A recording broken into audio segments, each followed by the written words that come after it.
Welcome back to Fix Your Apps. In today's video, we're going to show you how to turn off Instagram camera shutter sound. Let's get started. Step 1. Open Instagram. First, launch the Instagram app on your phone.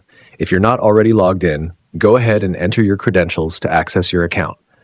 Step 2. Swipe to the right to open the Instagram camera. This will take you to the Stories and Reels section, where you can take photos or record videos. Step 3. Select a background or start recording a video.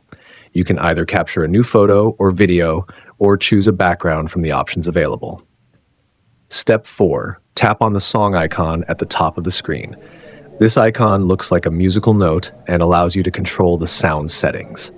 Step 5. The sound is now turned off. Once you tap the song icon, the shutter sound will be disabled, allowing you to take silent photos or videos without any noise. That's it. You've successfully turned off the Instagram camera shutter sound. Thanks for watching, and please subscribe to the channel.